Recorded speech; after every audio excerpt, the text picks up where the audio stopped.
So thank you guys for joining us for the discussion this morning. It is about startup communities. What can we do to support early stage and growth stage entrepreneurs at the level of a community? And I'd like to introduce you to our participants this morning.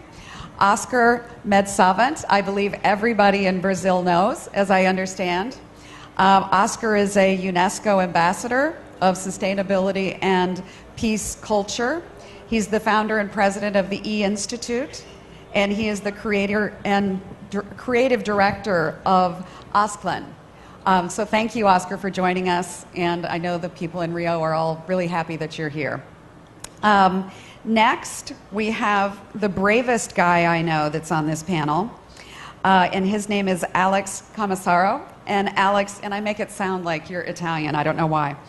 And Alex is brave because Alex was an entrepreneur and owned his own business, grew his own business to be quite successful. And the reason that he's brave is that Alex decided to go to work for the government. And so you all know what that means if an entrepreneur goes to work to the government. He's probably breaking a lot of things. And we've got to give him credit for doing that. And on the end, we have my friend Mbwana Alliy. And Mbwana is originally from Tanzania and went to university in the UK, then worked for a big company. He called it the DARPA of the UK. Went to work for a big company in Europe before he came over to the Silicon Valley, was part of a big company, Microsoft, then was an entrepreneur in residence at IO Ventures in San Francisco, and 2 years ago went back to the continent of Africa, landed in Kenya, works with my dear friend Eric Herzma, founder of Ushahidi, and Mbwana is leading the Savannah Fund, so a venture fund that he's going to talk about what they're doing to support the startup community in Kenya. And last but not least is Brad Feld. Brad's the author of that book and that sketchbook that you just saw. Brad is an entrepreneur early in his life, but I think he likes to be known for the fact that he's the managing partner at Foundry Group and a co-founder of TechStars. And as most of the people who were part of the startup weekend group yesterday found, he's just a real passionate guy about helping people think about and grow startups or startup communities around the world. So Brad, I'm going to start with you. I know that after you launched Startup Community, you have probably been inundated with inquiries from thousands of people to come and speak. Can you talk about examples of places that you're going? And I think Iceland is a great example. I mean, we all know Iceland went through an economic crisis, and I sometimes think economic crises help. But can you talk about, the advice that you give? Iceland obviously isn't Boulder. Just talk about your experience with startup communities and what you're trying to accomplish. So Iceland's a great example because it's a really fascinating place. It's a country of about 300,000 people, with about 200,000 of them being in Reykjavik. And where I live in Boulder is about 100,000 people, and we're about 30 minutes from a 2 million person city, Denver. I went to Iceland last year for the launch of Startup Iceland, and I'm going to go back again this year. And what I found was a group of entrepreneurs, probably 15 or 20, who were leading a charge to reinvigorate the entire country's economy from the bottom up. So if you think about the curve that happened, Iceland, was a rock in the middle of the ocean. I like to say it turned itself into a hedge fund that became a very highly leveraged hedge fund, and that didn't end well. The only benefit of that highly leveraged hedge fund is there's a ton of infrastructure, some beautiful buildings and nice pieces of things that got built. But essentially the economic base of the country was the same before this big run-up as after. And the people that lived there, especially the next generation of entrepreneurs, looked at it and said, we just have to get going again. And they didn't really wait for anyone. They didn't really ask permission of anyone. They didn't really look towards anything. They just started. And there's some companies that are really starting to emerge, including several that are now hundreds of people and plenty that are in the 10 to 50 person size. but again, being driven by individual entrepreneurs rather than something else. And the punchline there, which I talk about sort of in the video you saw, but I see over and over and over again, is the startup communities have to be led by entrepreneurs. And I separate the universe of people that participate into two categories. I call them leaders and feeders. I could call them apples and bananas. Doesn't really care, they're just labels. And they're both extremely important to the startup community. Members of a feeder, which are every other organization, academia, government, big companies, investors, venture capitalists, angel investors, NGOs, service providers, they're all feeders. Individual members of feeder organizations can play a leadership role, but the feeder organizations themselves can't be leaders. In the absence of a critical mass of entrepreneurs providing this leadership, you won't be able to get something that's sustainable built over a long period of time.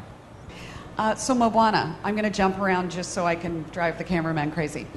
Can you talk about, I mean, that's a pretty brave thing to do. You went back, you've got a fund that you're now doing on the ground. Why Kenya? Why iHub? Why now? Is it hard? That's a good question. I would say, because I'm Tanzanian, I naturally wanted to do work in Tanzania.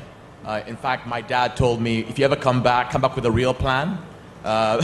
It's very easy to come back to a home country as an African diaspora and just sit around, and it takes 6 months for you to come up with a plan. So one of the things my parents told me was, if you do come back, don't just come back and laze around and look for a job. Come back with a real plan. And so with IO Ventures, I basically, around 2010, started looking in Tanzania and needed like a trigger as to really do tech in Tanzania and do kind of help out with the ecosystem there. It wasn't initially to try and do a tech seed fund. It was just to help out. Basically, we got a meeting with the president, Kikwete, and I thought, this is great. We're going to do. Sorry. Yeah, it's better now. We basically thought we were kind of on our way to doing some really great things in Tanzania because we had the government's backing from the top, president's office. But actually, we were very wrong, as Brad was saying. Like, you need entrepreneurial leaders, and the government really were not bought into actually building an entrepreneurial ecosystem. They're more interested in just getting the hype and building maybe a tech park of some sort. And so, after a lot of banging on the head with the government of Tanzania, because the World Bank was involved, there's a lot of competing interests, we were very unsuccessful. Also, the culture of Tanzania wasn't that great. With IO Ventures, we kind of brought some mentors over to Tanzania. We called these mentor trips, very similar to on a plane with Dave McClure. We basically realized that it wasn't a good environment. People weren't ready for entrepreneurship as much. We obviously went to Kenya. I knew Kenya was much stronger. And we met Eric Hersman, who founded the iHub, which is a workspace with over now 11,000 members. Designers, engineers, even some freelancers. And there we basically met an entrepreneur leader who really understood the challenges of East Africa, and particularly in Kenya. And the government were also much more receptive to us, and they were much more hands-off. They were like, hey, we love you, venture capitalists or mentors, come and help us out.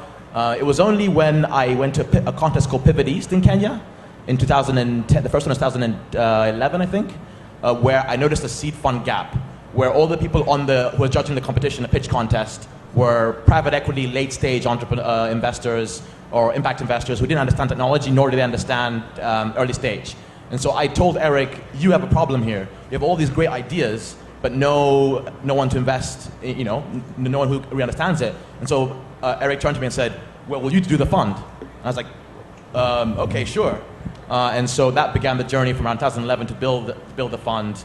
And 2 years later, after a lot of fundraising and a lot of pitches, sometimes averaging 4 times a day, I moved back in April last year, and we invested in 5 companies so far. We have an accelerator, and yeah, we're basically invest in any companies that are interested in building a sort of audience in Africa, regardless of where they are. So our first investment was quite controversial. It was called Bainu. It was a Zimbabwean living in Australia. So I could relate to him because he was a Zimbabwean diaspora living in Australia, but building a feature phone app that allows you to access smartphone applications, which I could relate to because I'd been in Tanzania and seen the challenges of accessing, you couldn't use your iPhone in the middle of the rural areas. And so this allows you to kind of connect. And so it has over 2 million, I think, active users in Africa. And I think the proudest thing about that deal is that it became a Series A. I initially was thinking it was going to be a simple seed round. We put in 200,000. Ended up being a 4.3 million Series A with Eric Smith's fund, Tomorrow Ventures, 500 startups got involved. And so my first real deal was actually cross-border. We had Australian investors. I was in Kenya, and then obviously the US. And so I think one of the killer applications is an e-book reading application by World Reader, the folks from Amazon. 500,000 Africans read on feature phones every month. So that's kind of the journey to date. And are you finding that you spend all of your time as an investor, or are you doing a lot of other things in the community as well? And can you give us some examples? Actually, I spend a lot of time educating entrepreneurs in Kenya and Tanzania as well now. I kind of shuttle between the two. It's only an hour between the two. For example, a lot of Kenyan entrepreneurs don't understand what term sheets are and how to structure. Even just giving up equity is very, very hard for entrepreneurs in Kenya. I don't know where that comes from. I would guess maybe it's just some sort of colonial mindset. If a foreign investor comes in and takes control of your company, then maybe they feel like they might lose it, and they hear all the press about people losing control. They relate to the who are the brothers at Facebook, the Big Boss twins, right? They think they almost relate to them more than they do Mark Zuckerberg himself, because they just think people are out to steal their company.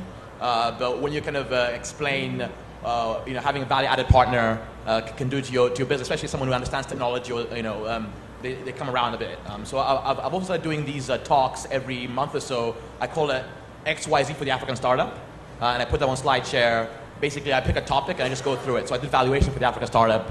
I've done marketing for the Africa startups. I'm going to do sales for the Africa startup. But I do those at the iHub, to feed in the community, and also going around the other hubs in Africa. So I've done Tanzania. I'll go to Kampala. I'll go to Zambia as well. And so by doing this, you start to educate a lot of the entrepreneurs about how to think about startups. And I always tell people, venture capital isn't for you. It's not for everyone. You may want an angel investor who really understands your business. And also, Savannah Fund is a platform where we try and get local angel investors to understand how to angel invest. Because what I've noticed is, you have a lot of money with wealthy Africans in, say, Kenya, but they've never angel invested before. They're used to investing in real estate, right? And so when you show them how it's done, and you're sort of a platform for them to learn, and they're not alone, then they're much more comfortable angel investing.